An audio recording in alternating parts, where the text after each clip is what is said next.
¿De dónde viene la palabra apatía? Viene del latín apatia. Y apatia tiene dos significados radicalmente diferentes, fijaros, completamente diferentes. Apatia, por un lado, quiere decir impasibilidad del ánimo, imperturbabilidad del ánimus, del alma, frente al sufrimiento. Qué cosa tan hermosa esa ecuanimidad, tan trabajada por los estoicos desde la época de Zenón y después por Séneca. Un hombre que entendía que esa imperturbabilidad del ánimo frente a las dificultades de la vida era clave para la felicidad. Sin embargo, no es ese el concepto que vamos a analizar ahora de apatía. El concepto es el otro significado. Es la dejadez, es la desidia, es la falta de energía, la falta de entusiasmo, la falta de motivación. ¿Y qué refleja la apatía? Fijaros, la apatía refleja sobre todo una indiferencia. ¿Pero indiferencia acerca de qué? Indiferencia a cualquiera de los 5 aspectos de la vida de cualquier ser humano. Puede ser indiferencia hacia el aspecto físico, fisiológico.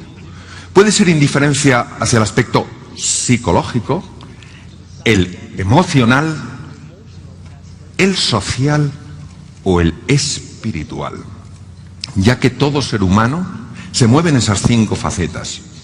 Tenemos una fisicalidad, una espiritualidad, una psicología, una emocionalidad y una sociabilidad.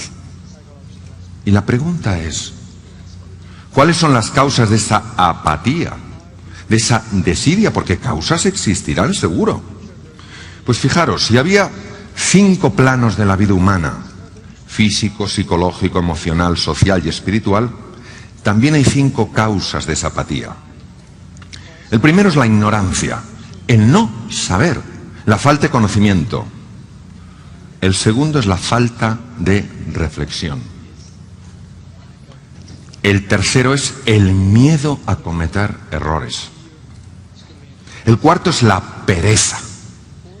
Y el quinto, atención porque este es clave, es la incapacidad aprendida.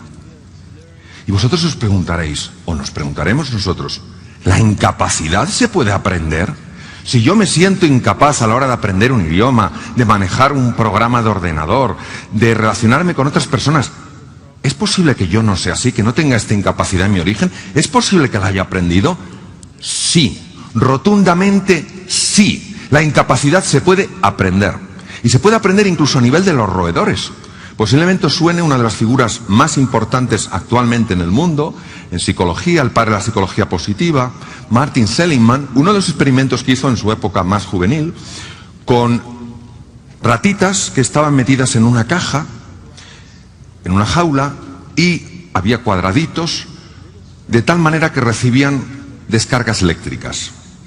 El equipo de Seligman generaba ciertas descargas en ciertas zonas de la jaula. Esto que hizo que obviamente las ratas, para evitar esas descargas y ese sufrimiento, intentaran evitar eso mismo, aprendiendo dónde estaban las zonas de descarga. Cuando ellas creían que lo habían aprendido, los colaboradores de Seligman cambiaban las zonas a las que transmitían la descarga eléctrica, con lo cual las ratas llegaron a aceptar, a resignarse de que ellas no podían hacer nada. ¿Sabéis lo que le pasó a esas ratas? Lo que les pasó. Entraron en un estado de apatía, se quedaron en un rincón y todas murieron, solas, murieron.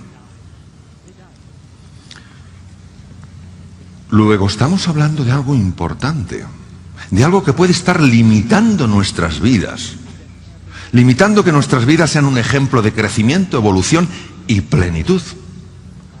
Y si conocemos que la apatía puede afectar a todas las facetas del ser humano, si conocemos las causas de la apatía, ¿qué podemos hacer para superar esa apatía? Pues imaginaros una V de Victoria. El primer brazo de la V es el darte cuenta del precio que has pagado, del precio que estás pagando y del precio que vas a pagar por no gestionar eso que se llama apatía. Ese es el primer brazo de la V. Y el segundo brazo de la V es encontrar una palanca emocional. Es decir, una razón lo suficientemente potente para ti como para que digas, se acabó la apatía en mi vida. Y me encantaría proponeros algunas razones para dar más fuerza a esa palanca. Por ejemplo, ¿cuáles son los efectos de la apatía en la vida física del ser humano? No cuidarte, no hacer ejercicio físico, no dormir un número adecuado de horas, no comer de una manera correcta. Pues fijaros, tiene varios efectos. El primero ya es muy claro. Se acorta la vida. Está más que demostrado que acorta la vida. Segundo, ¿sabéis que cuando hacemos ejercicio físico, cuando nos movemos, generamos nuevas neuronas en el hipocampo que controlan los centros del miedo en las amígdalas? Pero es importante aquí hacer una parada, ¿eh? Las amígdalas de las que estoy hablando están en el cerebro. En una ocasión se me olvidó decirlo en un curso y una persona casi se me cae redonda. Se puso muy pálida. Como soy médico, obviamente reconocí la situación, me acerqué y le dije, le pregunté, ¿te encuentras bien? Y me dijo, no. Digo, ¿qué te pasa? Estoy entendiendo toda mi vida y ya no tiene remedio, me las quitaron de pequeño. Amígdala viene del griego almendra y es la forma que tienen estos núcleos cerebrales. Pues bien, en el 2002 el instituto más avanzado del mundo en neurociencias, el Salk, demostró que cuando nosotros nos movemos, cuando nosotros aceleramos el corazón y la respiración, damos paseos, subimos escaleras, montamos en bicicleta, cosas sencillas, aumenta la población de neuronas que controlan el centro del miedo, con lo cual nuestra estabilidad emocional es mayor. ¿Qué pasa si no cuidamos nuestra vida psicológica? ¿Qué pasa si no leemos, si no reflexionamos, si no compartimos? No hay neuroplasticidad. No se forman nuevas conexiones neuronales. Realmente el cerebro humano responde como un músculo. Si lo usas, lo potencias. Si no, lo pierdes. ¿Y la faceta emocional? No quiero amar porque no quiero sufrir. Pero por favor, si las emociones, tanto la tristeza como el entusiasmo como la pasión, son parte de nuestra vida, si el dolor es el termómetro del amor, si sufres es porque amaste mucho.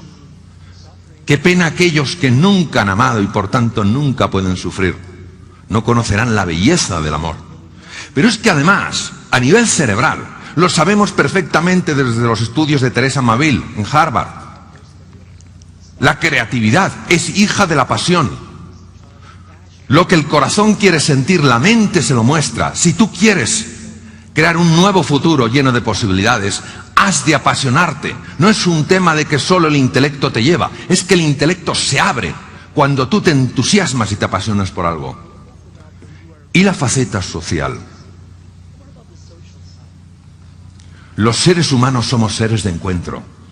Cuando el oxígeno y el hidrógeno se juntan, surge agua, es la base de la vida. Igual pasa con los seres humanos. Cuando dos seres humanos de distintos países, distintas culturas, distintas formas de pensar, se respetan, se interesan los unos por los otros e intentan, buscan encontrar un camino para la colaboración, de ahí surge la magia.